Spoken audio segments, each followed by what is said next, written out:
What's up, guys? My name's Tam Khan. I'm based in Dubai, sitting with these interesting gentlemen today, and I think this conversation is going to kind of go viral, I think, once we start kicking into it. And it's a pleasure to be here. I've seen you guys on YouTube, some of you mega stars of the future. So, yeah, let's give it a go.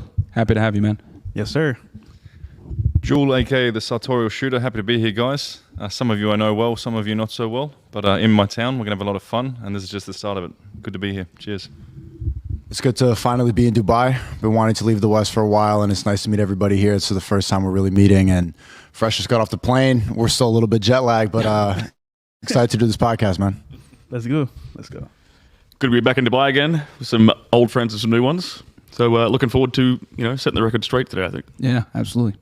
Yep, absolutely same. I don't think there's a better group of people you could put together to talk about this. So I'm excited to be here. Dubai is always wonderful. So glad we're doing it. What are you calling this? Justice League or Avengers? This is a good. This is like the Avenge League. This is like everybody. Literally. This is lit. So, so real quick, and then Dylan, can you introduce yourself to the people real fast? Dylan, the man behind the scenes. What's going on, guys? Dylan Madden here. Glad to be around all these OGs and finally met Sneeko. We might have something coming soon. Good to meet you. All right. My man's got a voice of radio, no? We all support Andrew in some form or fashion, and of course, we're here to enjoy Dubai as well. But I want to hear your take on Andrew, current status, and what you think is happening so far, and what can be done to move forward as we're together here. What do you think, Justin? I think right now, just focusing on everything that just happened and kind of exploiting the truth about how people are trying to come around and frame him and just basically set him up to look like he's something that he's not. All of us have been around him and spent a lot of time with him. And I think I speak for everybody when I say that we've all been around him enough to know the truth. And so now it's just about getting the truth out and getting it to enough people that, we can get a little momentum in the right direction and get the truth out and so the world can know what's actually true about the situation. That's facts. Yeah, I think that's kind of the mission here is us all getting together, speaking about this openly, publicly. We've all spent personal time with Andrew, extended personal time with Andrew and Tristan. And I think the more people that speak up, the more people that make noise, hopefully we can maybe start to get things rolling over there in Romania and get some justice finally. All right. I think with human trafficking cases, one that you could actually look at is Epstein, and you could see how everyone is actively trying to belittle how much time they spent around Epstein. Bill Gates is getting on TV every single day and saying, oh, just had 75 dinners, didn't go to the island, 75 dinners, but we're all getting around and we're saying like, no, that this does not add up to his character. This does not add up to anything that we've seen from him personally. When Epstein gets charged, everyone's like, yeah, creepy guy. I believe it, weirdo, he probably did it. Good point. Yeah, very good point. So there's a lot of noise out there, as everyone's aware. When it comes to sorting through the noise, one of the things you need to look at is the credibility of the source. There's a lot of experts on Twitter who've never even met Andrew. There's a lot of so-called, people able to give insights who've met him once. Between us, we've spent thousands of hours around the man. Every one of us can hand on heart say we've never seen any indication of anything that could lead to him being able to commit such heinous crimes. So here you have a bunch of credible sources. Yes, we are biased, but we're still credible. We all love the man. We all respect the man. Many of us are family men. I think the majority of us. We wouldn't associate with someone who was capable of such crimes. So here you have a very credible panel with first-hand experience, like all the Twitter experts out there. And the idea is to get messages out from said credible sources. Well said. Yeah, I think things like this are vital. Why? Because this is one of those cases, one of the few in history, which is like got public input through social media. I mean, it's influencing the judiciary. And I think there's such an attack on Andrew Tate due to his message that everyone's against him. And people like us are even getting shut down. And I think it's very important. And like Jules said, I'm a family man, I'm a Muslim, alhamdulillah. And I mean, I've put my neck on the line. I would never do that if I thought he had even a tinge of guilt. I would never do it. Right. I'm based here. I've got a successful business. I know royals. My kids are 2 girls. You know what I'm saying? But this is how adamant I am to stand up for it, because I know it's bullshit. I know the truth. I know the guy very well. I've been around him since he was a kid. And I've seen him firsthand grow up and mature. I think Joel can tell you what he's like with the sunglasses off. We need to get into what is presentation, content creation, what is a real person. We're going to get into that later on. I mean, it's like polarizing a rapper for what he says in lyrics. It's the same shit. It's the same thing. Motherfucking PIMP, 50 Cent. Why is he not arrested for being These are lyrics. This is kind of fashion. So it's differentiating the both things and just giving him a word, because the media are not going to speak up for him. It's people like us on Twitter and socials. And we saw a case going off the record, Adnan Syed, an American Muslim who was jailed wrongly for over 20 years. And it was because of social media, the new evidence came, he was freed. So this is why this is so important. Social media can actually add to cases now and make the defense or prosecution, backpedal a bit. So it's the new generation of like law in a way. So this is why things like this are vital, and I'll always make sure I'm here as a priority. That's powerful. Yeah, I mean, I've known Andrew and Tristan now for years. I've lived with them. I've met many of the women that they've literally changed their lives. I mean, all the people here have been positively impacted.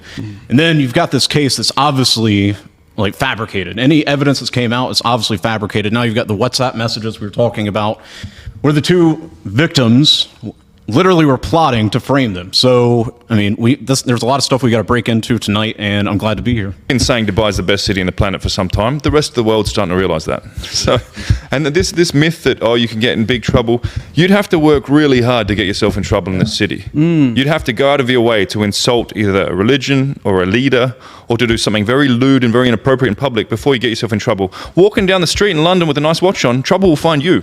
Right. So this perception that somehow, you have to be careful in Dubai, as a security professional, 20 years experience, you got to be careful in other countries much more than you do in Dubai. Extremely safe. The government is well respected by all. Incredible vision to build this city. The more time you spend here, the more you'll see this city is superior in terms of livability, safety, for families, for everything, than pretty much any other city on the planet. So unless you plan to really get wild, brother, you'll be fine. Yeah, so for you, I'm talking to this camera, right? Yep. For you, I don't recommend that you get into Amazon FBA. I recommend, since you are in the real world, go into either the copywriting campus or the freelancing campus. I'm the professor of freelancing, and you need to focus on getting cash flow. The problem with Amazon FBA is a lot of the time people go into debt.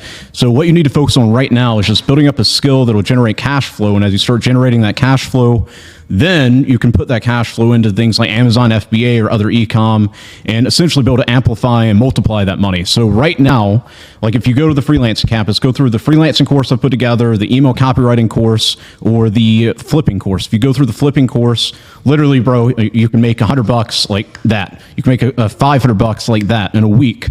And that's going to alleviate your need for money, and that'll give you brain power to be able to go through the freelancing, and you can literally leverage social media. So like screw Fiverr, screw Upwork, literally use Twitter or Instagram. You can start reaching out to people in the DMs, closing clients, 2 clients, 3 clients, you're already making like $5,000 a month, and then boom, get into Amazon FBA. But that's my advice.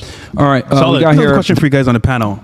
In your opinion, or in your, mindset, what does it mean to be a real man in today's world? And we'll start with Dylan. Oh man, I mean, I'm kind of the OGs are over here, but in my opinion, as like a guy in his 20s, you need to find a sense of purpose. You also need to find some kind of role model that has a lifestyle that you want. I mean, that's what I've done with like the War Room, etc.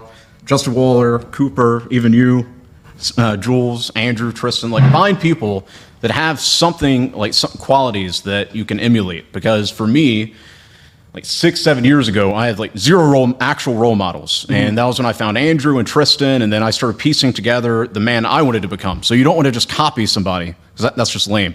You want to like, okay, with this guy, he does this, or maybe it's the way he dresses. Okay, this guy, the way he handles money, I want to emulate that. This. And then over time, like over like a year or 2 years, you'll start piecing together who you are as a man, because that's how you become a man. Like, you're not just going around copying everybody. You take from what works, discard the rest, and you'll find your sense of purpose and become a man. That's good, brother. I like that. Thank you. I mean, everyone's gonna have a different definition, and depends where you are in your life, what age this guy's asking. I mean, definition is, see, I don't look at role models. I take a bit of everything, but I have my role models like prophets of holy scriptures and things like that, because I see them as the best men. But for me, the sign of a man is not always a strong one, the tough one. It's the man who's protecting his family, looking after them financially, on a moral side, a guy who earns, like demands, but also has respect from people. A guy who everyone knows, like, that's why we're sitting here.